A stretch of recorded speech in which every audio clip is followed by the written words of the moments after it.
Kanina nga buong araw akong hindi kumain tapos ngayong madaling araw na nga ako inatake ng gutom. Gusto ko na nga rin sana matulog kaso nga lang ang hirap talagang tiisin ng tiyan kapag gutom. Nakapag-take na nga rin ako ng melatonin neto tapos nakatulog na nga yung melatonin tapos yung uminom ito gising na gising pa din.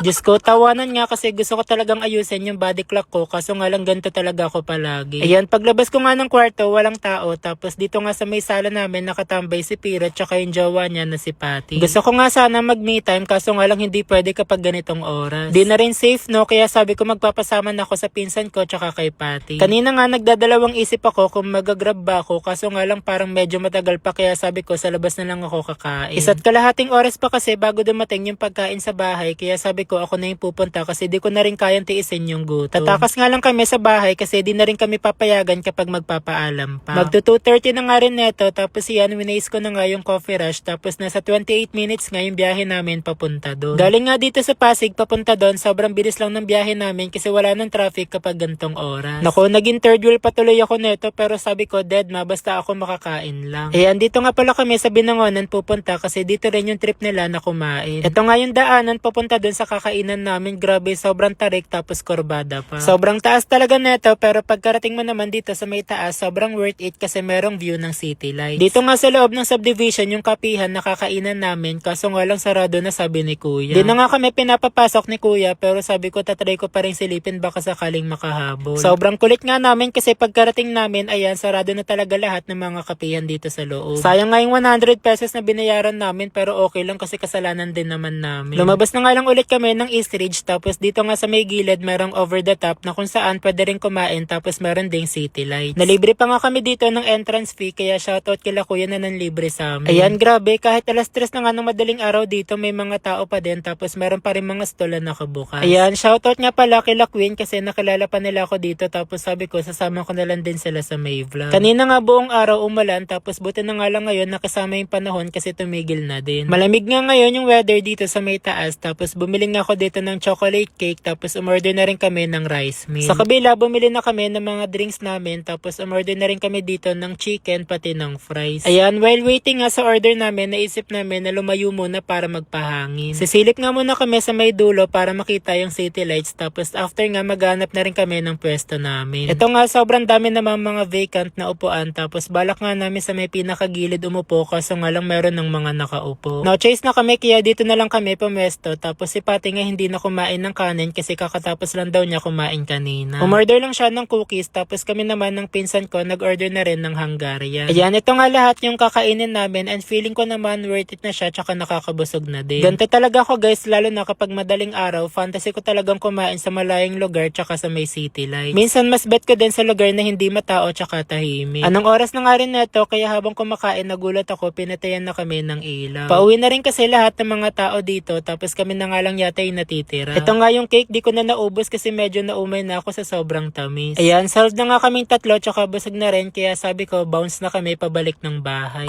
Super lamig nga ngayon dito tapos nakalimutan ko pa magdala ng jacket kasi buong araw talaga umulan. Tapos ito nga yung mga stall sa may gilid pasarado na rin tapos yung kotse ko na nga lang yung naiwan dito sa may gilid. Alas 4 na nga rin ng madaling araw neto kaya sabi ko oras na para umuwi ng bahay kasi baka magising na rin si mama tsaka pagalitan na kami. Ayan share ko na rin sa inyo guys itong legit at license na combo win at ilalagay ko na lang din yung link nito sa comment section.